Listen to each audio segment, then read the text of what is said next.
नमस्कार। आज के इस नए एक्सप्लेनर में आपका बहुत बहुत स्वागत है। अच्छा, हाल ही में आपने भी सोशल मीडिया स्क्रॉल करते हुए दुनिया खत्म होने की वो खौफनाक खबरें पक्का देखी होंगी, राइट? दावे किए जा रहे हैं कि 13 अप्रैल 2029 को अपोफिस नाम का एक विशाल एस्ट्रॉयड पृथ्वी से टकराने वाला है, और अगर ऐसा हुआ तो तबाही का वो मंजर होगा जो इंसानी इतिहास ने कभी नहीं देखा। मतलब हिरोशिमा से भी 10 लाख गुना ज्यादा ऊर्जा। और बात यहीं खत्म नहीं होती। कुछ रिपोर्ट्स तो ये भी कह रही हैं कि 2038 में एक और एस्ट्रॉयड आ रहा है। तो चलिए बिना किसी देरी के सीधे इस वायरल दावे की गहराई में चलते हैं और सच का पता लगाते हैं। अब सबसे दिलचस्प बात यह है कि कैसे आधी अधूरी जानकारी इंटरनेट पर आग की तरह फैल सकती है। आपने शायद वो हेडलाइंस देखी होंगी कि नासा ने 72% टक्कर की चेतावनी दी है, और तो और आईएसआरओ प्रमुख के हवाले से कहा जा रहा है कि हम सब एक्सटिंक्ट हो सकते हैं, यानी हमारी पूरी प्रजाति ही विलुप्त हो सकती है। 2029 का सिटी किलर एस्ट्रॉयड और फिर 2038 का ये नया खतरा। मतलब ये सब सुन के ऐसा लग रहा है ना जैसे हम किसी हॉलीवुड साईफाई फिल्म का ट्रेलर देख रहे हों।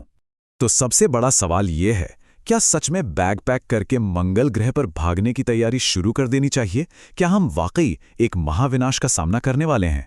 यहां हमें थोड़ा ठहर कर सोचने की जरूरत है। देखिए, वायरल पैनिक और वास्तविक विज्ञान के बीच ना एक बहुत बड़ा अंतर होता है। तो आइए इन सनसनीखेज दावों के शोर से थोड़ा बाहर निकलते हैं और ठोस वैज्ञानिक तथ्यों पर बात करते हैं। आगे बढ़ने से पहले चलिए जल्दी से अपने बेसिक्स क्लियर कर लेते हैं। अंतरिक्ष में आवारा घूमने वाले ये पत्थर आखिर हैं क्या? क्षुद्र ग्रह, जिन्हें हम एस्ट्रॉयड कहते हैं, मुख्य रूप से चट्टान और धातुओं से बने होते हैं। ये आमतौर पर मंगल और बृहस्पति के बीच एस्ट्रॉयड बेल्ट में आराम से चक्कर लगा रहे होते हैं। दूसरी तरफ होते हैं धूमकेतु यानी कॉमेट। ये बर्फ, चट्टान और धूल से बने गंदे स्नोबॉल की तरह होते हैं जो बहुत दूर कुइपर बेल्ट से आते हैं, और आपको जानकर हैरानी होगी कि कॉमेट एस्ट्रॉइड्स के मुकाबले दोगुनी तेजी से ट्रैवल करते हैं और बिना किसी खास वार्निंग के अचानक आ सकते हैं। सच कहूं तो ये कहीं ज्यादा खतरनाक होते हैं। हालांकि अंतरिक्ष में तैरने वाले हर छोटे बड़े पत्थर से डरने की जरूरत नहीं है।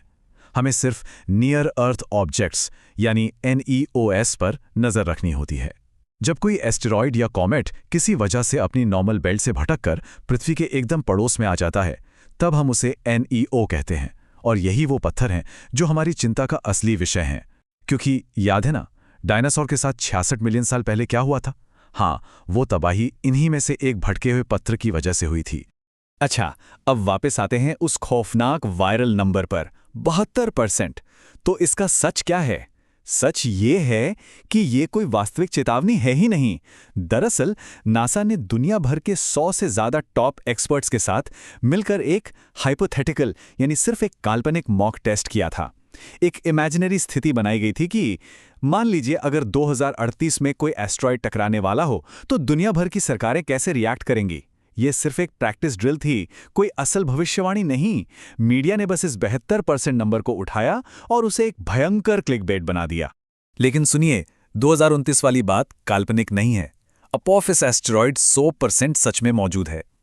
जब 2004 में पहली बार इसे खोजा गया था ना, तब वैज्ञानिकों को लगा था कि इसके पृथ्वी से टकराने के 2.7% चांस हैं, और इसी वजह से इसे सिटी किलर का नाम दे दिया गया। 13 अप्रैल 2029 को यह पृथ्वी से सिर्फ 30,000 किलोमीटर दूर से गुजरेगा। आपको पता है ये दूरी कितनी कम है? ये हमारे कई कम्युनिकेशन सैटेलाइट से भी ज्यादा करीब है।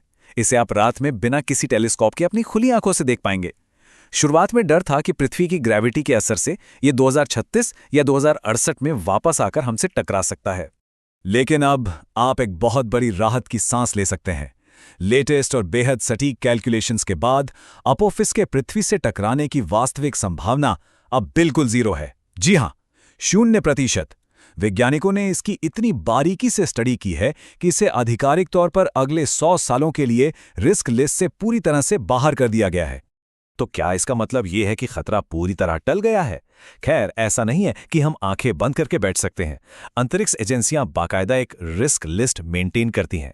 अगर आप यूरोपियन स्पेस एजेंसी का डेटा देखें तो रिस्क लिस्ट में नंबर 1 पर 2023 VD3 नाम का एस्ट्रॉयड है।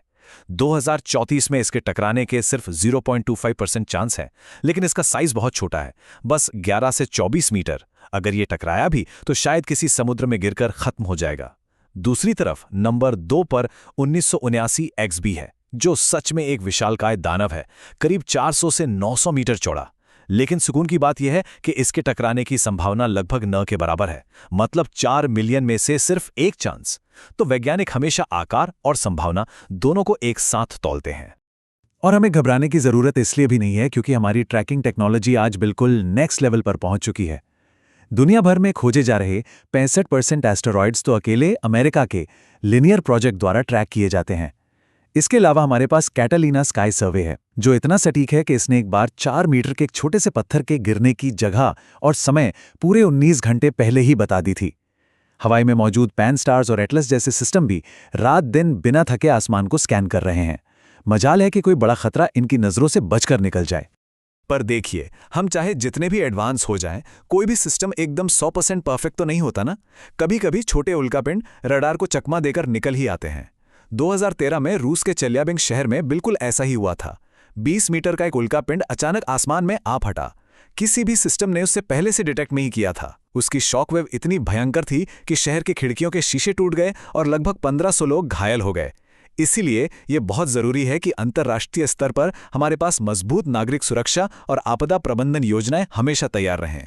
अब आते हैं ग्रहीय रक्षा यानी प्लैनेटरी डिफेंस पर। चलिए देखते हैं कि अगर कोई बड़ा खतरा सच में हमारी तरफ आ ही जाए तो हमारी फुल प्रूफ तैयारी क्या है। वैज्ञानिकों ने इसके लिए 3 बहुत ही सॉलिड एक्शन प्लान तैयार रखे हैं। पहला है काइनेटिक मेथड। सिंपल भाषा में कहें तो एक स्पेसक्राफ्ट को पूरी स्पीड से एस्टेरॉयड से क्रैश करा देना ताकि धक्के से उसका रास्ता बदल जाए। दूसरा है स्लो पुश एंड पुल।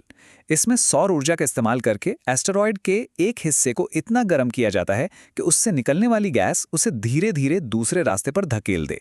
और तीसरा, बिल्कुल Hollywood style last resort, nuclear method.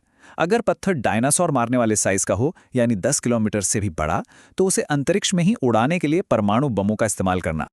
और पता है सबसे कमाल की बात क्या है? ये जो पहला तरीका है ना, काइनेटिक मेथड, ये सिर्फ कोई किताबी थियरी नहीं है। इसे असल जिंदगी में सक्सेसफुली टेस्ट किया जा चुका है।